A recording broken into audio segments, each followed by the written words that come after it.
Halo Sobat Rini, hari ini judul renungan kita adalah mengumpulkan harta di surga.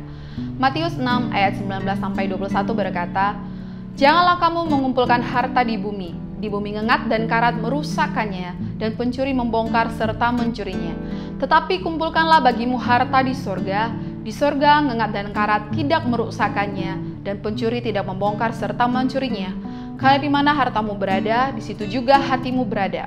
Dari ayat ini ada 3 hal yang kita pelajari. Yang pertama, surga adalah tempat yang paling aman untuk menyimpan harta. Tuhan Yesus adalah marketing keuangan yang luar biasa.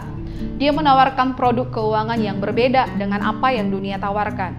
Dia memperkenalkan bank surga dan mengajak orang-orang untuk investasi dan menabung di dalamnya. Untuk kita memiliki harta di surga, maka selama kita hidup di bumi, kita harus menabung. Kita tidak bisa hanya berharap-harap saja, kemudian kita akan punya harta di surga. Tentu saja hartanya tidak langsung kita lempar atau kita terbangkan, plop, langsung nyampe di surga. Tetapi ada cara untuk mengkonversinya. Lukas 12 ayat 33 berkata, "Jualah segala milikmu dan berikanlah sedekah. Buatlah bagimu pundi-pundi yang tidak dapat menjadi tua. Suatu harta di surga yang tidak akan habis, yang tidak dapat didekati pencuri, dan yang tidak dirusakkan ngengat." Dari ayat ini kita perhatikan, bersedekah, membantu orang-orang yang memerlukan, merupakan cara kita untuk mengumpulkan harta di surga. Di satu sisi kita berbuat baik kepada orang lain, tetapi di sisi yang lain sebenarnya kita sedang menabung, kita sedang mengumpulkan harta di surga. Dan ingat, tempatnya sangat aman, tidak ada pencuri di sana, maka harta kita tidak akan hilang.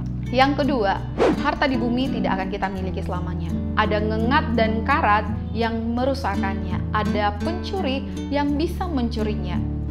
Kita punya mobil mewah, suatu saat itu kan menjadi barang rongsokan. Kita punya jam bagus, suatu saat itu bisa rusak. Kita punya banyak emas, tapi ada pencuri yang bisa mencurinya hanya dalam 1 hari saja.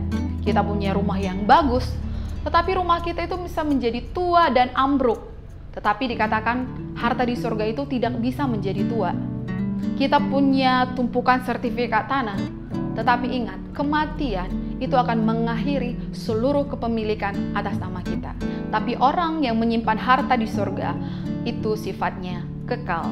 Yang ketiga, posisi harta menentukan posisi hati. Di mana hartamu berada, di situ juga hatimu berada. Contoh, kita sedang mau ibadah, tapi sebelum kita masuk ke ruangan ibadah, kita ke toilet terlebih dahulu. Dan kita bawa tas, dan di dalam tas itu ada uang 10 juta. Tapi ternyata kita kelupaan, tasnya ketinggalan di toilet, dan kita sudah berada di ruang ibadah. Pas kita lagi ibadah, pas kita lagi berdoa, tiba-tiba kita teringat, wah, tas saya tadi ketinggalan di toilet. Saya percaya sebagian besar orang itu akan meninggalkan ibadah, akan membuka mata, dan pergi ke toilet. Kenapa? Karena di mana hartamu berada, di situ hatimu berada. Itu sebabnya, mari kita bersama-sama mengumpulkan harta di surga. Tempatnya aman, sifatnya kekal, tidak akan habis, dan menjaga hati kita tetap berada di kerajaan surga. Karena di mana harta kita berada, di situ juga hati kita berada. God bless you.